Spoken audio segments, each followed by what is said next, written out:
มาลัดน้องสาวกันพี่น้องน้องสาวมาแต่กอดทอมอค่ะจ้าปาด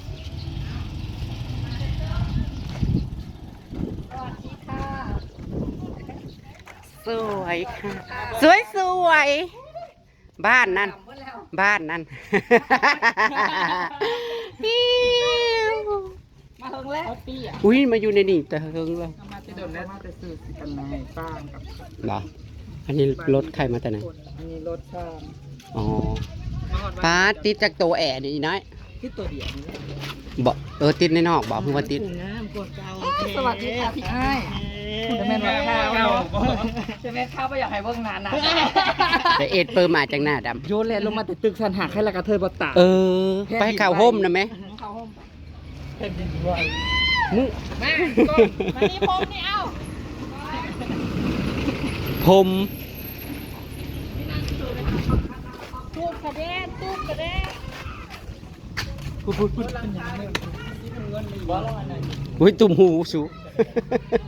ตุ่มหู นี่แล้วมันจะมาที่ไหนเด้อ ตูบสวยสวย กันไม่เอาเต็งห้ามกันนี่นี่ครับเต็ง ตุ่มหูมาในสุด ยังหางไก่แ เฮ้ยพื้นนะเริ่มขึ้นแล้วได้พื้นเริ่มขึ้นแล้ว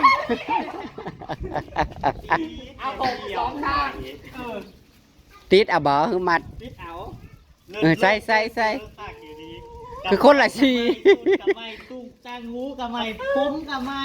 ฝุ่น อ้าว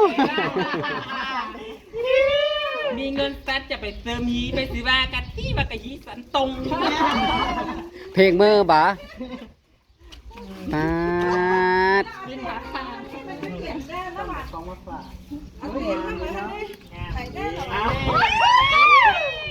อุ้ยพอได้ซีดเลยพอได้ซีด เฮ้ยบุญบ้านนี่ได้บ่ได้กันมันหูไปประเด็นว่าเด้อเสี่ยวแซ่บคนลอยบัดนี้เด้อ มีได้ไหนแล้วเมื่อคืนที่เขาไปเฝ้ากันจะสอดแจ้งค่อยมีไว้ลาไปลงมาก่อนผู้ชายนะครับไม่ได้นำกระท่อมละเตะหมดเปล่าครับถ้านำกระท่อมมาจ้างมาเตะสูได้ไหมวะผู้ชายเขาเรียกอัลลอฮ์ นางน่ะไปเฝ้าเอาบ่นางน่ะไปเฝ้าเอาเข้าบ่หรือเข้ามาเฝ้าเอานาง ข้าวเผาหนา อุ้ยเนาะกับคนซวยคนซวยเนาะป้าดสุกเขาอีตอมน่ะเคี้ยวอือลือบัดท้องนางทุนน่ะชมพู่อือเกิบน่ะนะเคี้ยวลีเลยคนงานไปห้ามเตียงเอาเข้ามานี่บ่มันนี่น่ะมาลาดของฝากจากกรุงเทพพี่น้องน้องสาวมาแต่กอดท่อมอ ป้าได้เกินนะครับไอ้เว้ย ข้าป้าได้ไหม แต่ผู้เฒ่าอยู่ ผมก็ยังไม่เก้าผมก็อยากไม่ทาน เอาผู้ห้ามเตียงขาดห้ามข้างไว้เลยบ่ห้ามข้างไว้เลยบ่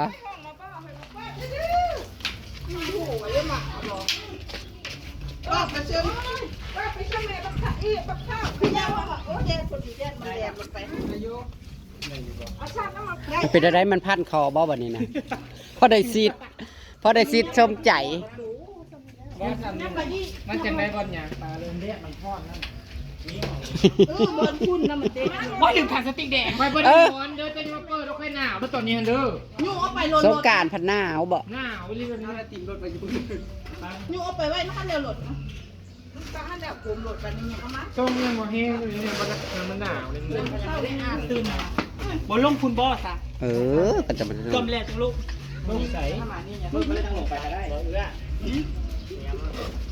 เนี่ย อะไรจะเข้าลงแบบกู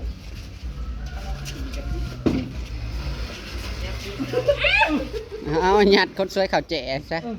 มันน่าชาตินะ กูงาม เป๊ะแล้วค่ะ ผมเฮาปาก กุ้ยมันแดงไอ้เว้ยซาเอาด้วย แดดกระยานะ แซ่บชัว แต่ดำหน้าตากแดดเบิดมือกันยังด ถ้าเป็นรถข้ามคืนยู เลยเจ้ามา อันนี้ในห้องเจ้าเนี่ยท่าที่ ำมันพอดีเป็นตะแพงมันตะปักอยู่คนเดียวแบบว่ามันแหละเป็นตะอะตะอะ ตัวเป็นหู้นะ มองเอาดอกแล้วเข้า ตัวนี้ห้องมึงว่าต้อมห้องเอ้ยบ่ตาจะคือไปอยู่ใกล้ห้องน้ำแท้ตาหักตาแพงนะตาอ้อ แต่ว่ามันได้ว่างได้เห็ดเตียงใส่เตียงเข้าไปกับเต็มนะ คือว่าบ่ได้ไงเฮ็ดเป็น3ห้องแล้ว มันในน้อย ตัวน้ำปล่อยโล่งบ่ ได้3หอเนาะเบิ่งบ่ได้ใหญ่แต่ว่าได้3หอตัวนั้น แต่ว่าดีเนาะ ใช้เตียงเลยอันนึงกับตู้สำนัน เขาเบิ่งข้างในสร้างแอร์เฮ้ยนี่เขาเบิ่งสร้างแอร์ในตำนานพี่ทางนอกพี่ อยู่นอกเป็นตุ้ยนี่อยู่นอกนี่ ทางนอกพี่ เห็นผู้ชายเลยรัวผมไว้ มึงแน่น่ะเล่าหลวดๆอยู่นะ ล้วน ผิดไปในคนนะไม่ใช่ผู้ใส่แล้ว นี่เราคนมาอย่าไปยิบกุญแจให้เล่าเนี่ยไม่ อยากมาสุขภาพของคนเบิ่มดังมาแต่ไส้ว่าไม่อยากเป็นตะเข็มอ่ะผู้สาว เป็นตะเข็มนางวะ งามนะเย็นอยู่เรื่องมาต้องนั้น ติ้งลัง ว่าแล้วเพิ่นน่ะสั่งเปลี่ยนไม่เห็นแล้วเลย มันพอดีเป็นตาหัก เบิ่งให้เฮาแล้วเฮาว่าอยากได้หินกราบ มันพอดีเป็นตาหักมันเป็นออโต้ เขาคิดดูกันรวมเลยเท่าไหร่น่ะเพิ่น400,000ตาย เบิดหลังนี้ เฮาก็คาดเขาไว้อยู่ เบิดหลังนี้เบาะเบิดหลังนี้ก็โอเคสิแซ่บฮะโอ้ยฉันสิเฮ็ดเอา6 ต้น ฉันสิเฮ็ดเช้า6 ต้นเท่านั้นบ่ได้มีเงินอย่างนั้นสวยเนาะส่วนน้องสาวก็สิขึ้นมาแต่ช่วงเทศกาลพี่น้องขึ้นมาปีละเทื่อจบบุญบ้านสงกรานต์แล้วก็กลับลงมาบ่อยน้อยหรือว่าฮะ อยู่เฮิงอยู่จนแล้วบุญน้องกวางสิไป น้องกวางอีเซ่ ให้มันเบิดเดือดนี่จ้ะ น้องกวางอีเซ่ น้องกวางมันขึ้น น้องกวางทอง ที่เก้าบ่เฮ้ย เอ้ามึงคือฮู้ว่าบุญบ่น้องกวางทองเองมื้อใด น้องปีแล้วนี่ เจ้าที่เก้าผู้ไปแล้ว ปีนี้มันมีอีกบ่อ๋อบุญบังไฟนะอีห้ามก็เดี๋ยววันนี้วันที่4-25บุญบ้านนาให้ปังกับบุญหมาลำเรื่องทางวงดนตรี ไปวงแล้วคุณผู้เศร้าไฟผ่าเห็น เจ้าซี่มาลำเลือกเนาะแต่บางเจ้าซี่มาลำเลือกเจ้าหาผมคือวันละหน่อยฟ้า จะเป็นว่าสู้ไว้บ่ปรึกษาบูปรึกษาครู คนสวย น้องสาวกาเสื้อผ้ายังกับคนมาเฮ้อเอ้ยเสื้อไปหาติดจักรจันทร์ข้อกระป๋อ ความนุ่มนะ หาเฮ็ดเอาฟืนลงเต่า ความนุ่มเยอะความนุ่มเลยสีคือพามันโบมอกับสูตร กระเข่ากับสีสุด เอาสี ป้าน้องอีตัวสีชมพูต่ำเขียวเลย ยาใส่ติ๊กสีเขียวนี่ ทักเปียกอีกบ่ ล่างของผมแล้วต้องยก ทักเปียกอีกบ่ เสียไปทิพย์อยู่ข้างเรือหมู่บ้านดีต่อลุก มันนี่ก็13เลยพี่น้องเอ้ย15 14 15 16กับบุญบ้านนะว่าต่ออีกแล้ว เล่าเด้อเล่าบุญบ้านเลยนะ สุดท้ายจ้าแล้วก็ได้ดำหน้าหนักแก้มหน้าดำ บอกเด้อ กินฮอนไม่ได้ดำแล้วจะค่อยว่าไหม กูว่านเลยเด้อ2ให้เลยตุ้ยว่านเลยเด้ใส่ข้าวงั้น มันกับบัวกับมาไหวหรอกอ่ะกับพอดีแล้ววันมาแล้วปัจจุบันสุขภาพ กูเลยบ่ทันอยากให้มันห้ำนั่นติมันสิออกก่อนนี่ กินเป็ดบอก โอ้ยบ่นะอีนะยังอิ่มอยู่ มีลงไปกินเหล้าหรือเข้าป่า ตอนนี้นะถามตอนอิ่มนี่มันบ่ได้อยากหยัง เฮ้ยนั่งกูจะเห็นนอกบ่ นางกินมันคืนซะแจ้งน่ะก็ไม่เป็นเปอร์ หนังยาวันบ่ กันได้พูดตาย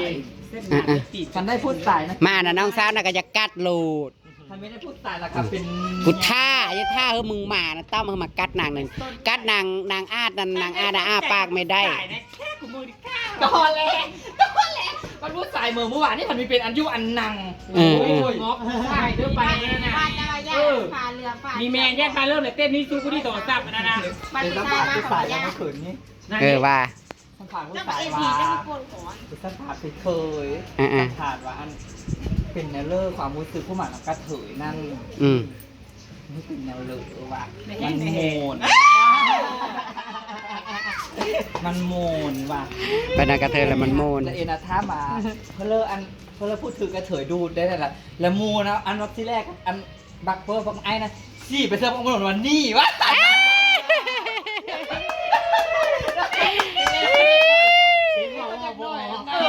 ทำดูทาง แรกบักไอ้น่ะซีมาเจ้าหนอนนี่ว่าซีมาเมิดเหงแต่เราคุณน่ะไม่ได้ขุดอ้าวว่ะ วันนั้นตองนะจ๊ะ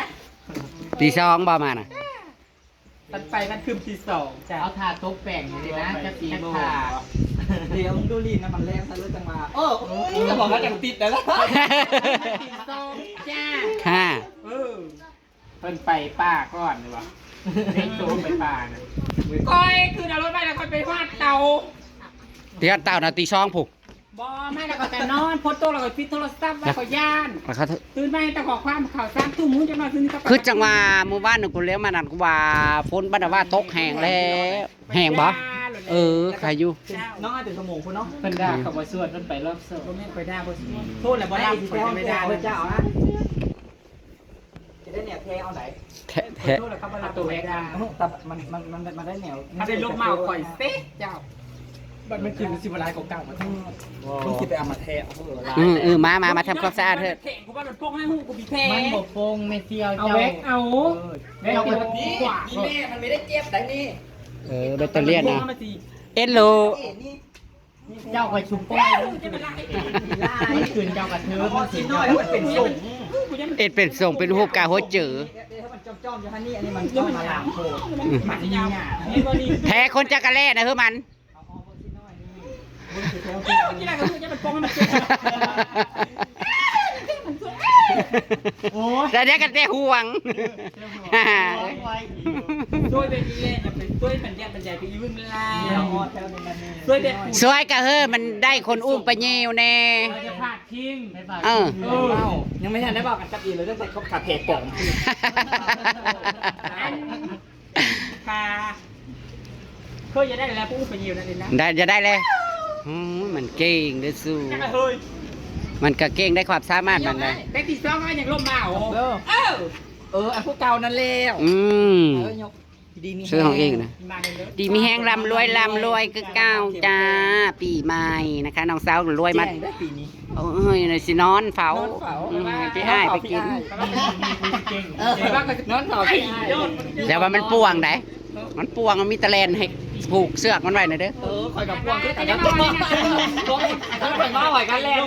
เจ้า ไปยิ้มวันน้ำเจ้าเมื่อนี่วุ่นผ่านเจ้า เติมหน้านะอีน้อยเติมหน้านะ เติมหน้านี่บอก เติมมันสิบอกขึ้น พญาสามพิวเขน ครับพี่แทนหยังเฮ้ย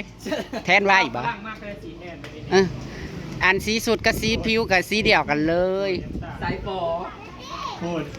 ต้องกีดใต้เราซ้ายฟอ ถ้าผู้เดียวผู้อยู่ทางหลังก็พ่อยได้แป้งไปน้ำ ผู้อยู่ทางหลังก็ได้ป้าแป้งไปน้ำลมพัดเด้ จ่าซับก้อนทิโต้ หลังตรงนั้นปั๊บแปลงเลยนะ โตบแห้งๆโตบแห้งๆโตบมาได้เฮ้ย ยุคใหม่แต่มีไข่ แต่สมัครลิ้นไม้ก็ยังไงกับบั ยุค ตี ใหม่แต่มีไข่ยืนเยี่ยวจ้า กูบ้าบอกไม่ยอมเป็นตะเข็บแล้ว เขาอยากเข็นเพราะเขาแต่ไม่ได้ดื่มน้ำขาพู ย่อ สมมุติเราไปโดดลงกระซ้ำนี่อุ้ยสวรรค์น้ำทะเลบัดปาดลมเด้อพี่น้อง เราสังเกตมึงลองล้างมาหูจักเลย มันต้องถอดส่ง เอวนางพัดกิ้วได้ ตัวนี้นะซื้อได้ จะได้ตัว เดียวนี่ตัวนี้มันยืด ตัวนี้ในค่ายยืดมันเพราะตัวนี้ไม่ได้ใส่สีเดียวแต่มันใส่สี สวยมาลานางสาวกันพี่น้องค่ะ เบิ้ง ทำคลิปหน้าก็แล้วกันจ้า มาดูคนสวยนางดาราท่านหนึ่งนะคะ สวยค่ะ ของฝากจากกทม สวยๆผุน ดาราสาวท่านหนึ่งนะจ๊ะบ้านนาว่า ใส่ชุดนี้จะนางจะไปหวดเตา ไปเป็นพรี่เซนเตอร์รถให้แน่ล่างรถนั่น ช่างแอร์ช่างแอร์ จะกินนะแต่ ขายไปยืนอยู่ในรถ สายเราแน่ไป ไปยืนอยู่ในรถช่างอึ้งนี่นะ ยอดหรือสายเรานั่น เอออ้าวขันหน้ามาพี่ ไว้สีรถกับสีโต๊ะมันจะมาจะให้สีแล้วน้ำจะมาว่าไปหายอดกันเองไป ไปเลยไปหยอกแอร์เลยไปหยอกทาง